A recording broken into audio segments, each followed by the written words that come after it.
Salut, c'est Agnès. L'histoire de ma vie est très intéressante car j'ai quelque chose que très peu de gens ont. Quand je pleure, ce ne sont pas des larmes qui sortent de mes yeux.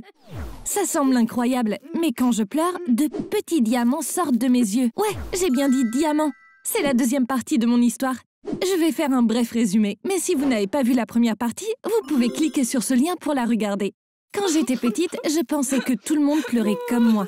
Mais ma mère s'était assurée que personne ne me voit jamais pleurer, même pas mon père. Elle avait peur que si des mauvaises personnes découvraient que je pleurais des diamants, ils me kidnappent et me retiennent en otage pour le reste de ma vie.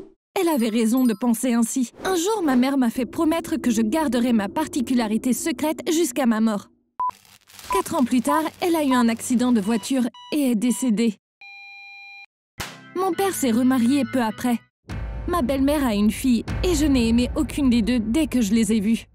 Évidemment, je ne voulais pas qu'ils découvrent mon secret. Mais je n'ai pas été assez prudente et ils ont appris la vérité. Au début, ils ne m'ont pas cru. Ils se sont même moqués de moi. Mais quand j'ai commencé à pleurer devant eux, ils ont vu que c'était vrai. Ce fut une énorme surprise pour tout le monde d'apprendre que j'avais une pathologie aussi incroyable. C'est mon père qui a parlé le premier. Agnès, c'est incroyable. Et très dangereux aussi. Si les gens le savaient, de très mauvaises choses pourraient arriver. Je comprends pourquoi ta mère a caché ça, même à moi. Puis il s'est retourné vers ma belle-mère et sa fille. À partir de maintenant, le secret d'Agnès est aussi notre secret. Pour la protéger, on ne peut en parler à personne. Promettez-le. Elles ont toutes les deux acquiescé et dit « Oui, c'est promis ». Puis ma belle-mère a pris le sac de diamants à mon père, ce qui n'était pas surprenant. Mais il n'y a pas de mal à les vendre. Ne vous inquiétez pas, je ne dirai à personne d'où ils viennent. Agnès, à partir de maintenant, tu me donneras les diamants qui sortent de tes yeux et moi, je les vendrai pour notre famille. Le lendemain, ma belle-mère et sa fille sont rentrées avec une tonne de sacs. Au vu des sacs, je pouvais dire qu'elles étaient allées dans tous les magasins les plus chers. Apparemment, quand ma belle-mère avait dit « notre famille », elle ne parlait que d'elle et de sa fille. La fille de ma belle-mère, Nina, est venue dans ma chambre ce soir-là. Elle était très excitée et m'a dit « Ma mère dit que ce serait merveilleux d'emménager dans une grande et belle maison. Et on pourrait le faire grâce à toi. Ça ne te ferait pas de mal de pleurer un peu. Qu'est-ce que t'en dis ?» C'était inutile de débattre. J'ai dit « D'accord, je ramasserai et te donnerai les diamants si je pleure, juste pour me débarrasser d'elle. » Elle est repartie folle de joie. Le lendemain matin, quand je suis venue prendre mon petit déjeuner, j'ai vu ma belle-mère et sa fille m'attendre impatiemment. Ma belle-mère m'a demandé « Tu as pleuré ? Où sont les diamants ?» J'étais tellement énervée. Avant que je puisse dire quoi que ce soit, mon père a dit « Chérie, tu ne devrais pas dire ça. Agnès ne devrait jamais se sentir sous pression. » Ce qui a fait taire ma belle-mère. Ce sujet n'est pas revenu sur le tapis pendant un certain temps. J'étais surprise qu'elles aient abandonné si vite. Plus tard, j'ai compris que c'était parce qu'elles avaient encore de l'argent. Elles allaient faire du shopping presque tous les jours. Mais elles ont fini par arrêter. C'est là que je me suis rendu compte que l'argent était épuisé. Un jour, je traînais dans ma chambre après l'école. Nina est entrée et m'a dit « Maman t'appelle, elle a fait du popcorn. Elle a dit qu'on pourrait regarder un film ensemble. » J'étais surprise parce que c'était très inhabituel. Je me suis dit « Tout ça sort. » Quand je suis arrivée dans le salon, ma belle-mère me regardait avec un faux sourire sur le visage. « Agnès, ce film a de très bonnes critiques. Regardons-le ensemble, » a-t-elle dit. Alors on a regardé ce film avec Will Smith. D'abord, le personnage principal perd son emploi. Ensuite, sa femme le quitte, il se retrouve seul avec son fils de 6 ans. Et comme si ça ne suffisait pas, le propriétaire les met dehors. Ils doivent commencer à vivre dans la rue. Quand j'ai vu ma belle-mère et Nina pleurer à chaudes larmes, j'ai su ce qu'elles essayaient de faire. Elles voulaient me faire pleurer pendant ce film dramatique et ensuite récupérer les diamants. Mais il y avait une chose qu'elles ne savaient pas. Je ne suis jamais émue pendant les films. Je n'ai pas peur des films d'horreur et je ne pleure pas pendant les films tire-larmes. Ma belle-mère et sa fille ont pleuré pendant tout le film. En même temps, elles n'arrêtaient pas de vérifier si je pleurais aussi. À la fin du film, elles étaient vraiment contrariées parce qu'elles n'avaient pas reçu les diamants dont elles rêvaient. Les jours suivants, ma belle-mère a vraiment fait tout ce qu'elle pouvait pour me faire pleurer. Heureusement, comme elle avait peur de mon père, ce n'était que des choses inoffensives. Mais l'une d'entre elles m'a vraiment énervée. En rentrant à la maison après l'école, je suis allée directement dans ma chambre, comme toujours.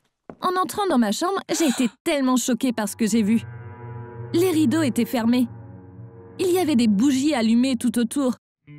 Le plus étrange, c'est qu'il y avait un tas de photos de ma mère scotchées au mur. Sur certaines d'entre elles, ma mère était seule, et sur d'autres, c'était nous deux. Bien sûr, c'était le dernier stratagème de ma belle-mère. J'ai couru vers elle. « Tu peux m'expliquer ce qui se passe dans ma chambre ?» ai-je crié.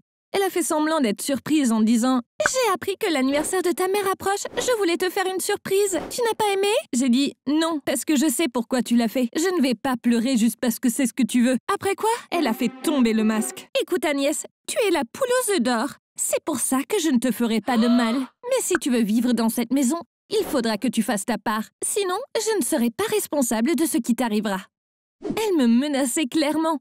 Je suis retournée dans ma chambre, furieuse. Il fallait que je fasse quelque chose tout de suite. Quand mon père est rentré, je suis allée lui parler. Avant que je puisse ouvrir la bouche, il m'a dit « Ta mère m'a appelé et m'a raconté ce qui s'est passé entre vous. Elle t'a fait une surprise en ayant les meilleures intentions. Ta réaction est la mauvaise. Tu es vraiment devenu parano. » J'ai dit « Papa, tout d'abord, cette femme n'est pas ma mère. Et comment peux-tu penser que ses intentions sont bonnes? Tout ce qu'elle essaye de faire, c'est de me faire pleurer pour les diamants. » Mon père s'est vraiment énervé. « Même si tu ne l'acceptes pas, c'est ta mère maintenant. Si tu penses qu'elle veut les diamants, alors donne-les-lui. Pourquoi es-tu si têtu ?» a-t-il crié. Quand il m'a dit ça, j'ai su que ma belle-mère l'avait dans la poche. À partir de ce moment, c'était dangereux pour moi de rester à la maison, parce que les choses dont ma mère s'inquiétait pouvaient m'arriver. Sauf que ma mère avait peur de la mafia. Mais il semblait que ce serait ma propre belle-mère qui me ferait du mal. J'ai réfléchi longtemps. Je ne pouvais pas aller à la police ou aux services sociaux, parce qu'alors mon secret serait dévoilé. Ça pourrait causer beaucoup d'autres problèmes. J'avais assez de diamants cachés au sous-sol pour subvenir à mes besoins pendant des années. Mais je ne pouvais pas quitter la maison. Je n'étais pas encore adulte. Je n'avais pas de famille chez qui je pouvais rester en sécurité. Même si j'étais tellement en colère contre ma belle-mère, je n'avais pas d'autre choix que de lui donner ce qu'elle voulait. La nuit, quand tout le monde dormait, je suis descendue à la cave et j'ai pris un petit sac de diamants. Le matin, j'en ai sorti quelques-uns et je suis allée à la cuisine. Ma belle-mère et sa fille prenaient leur petit déjeuner.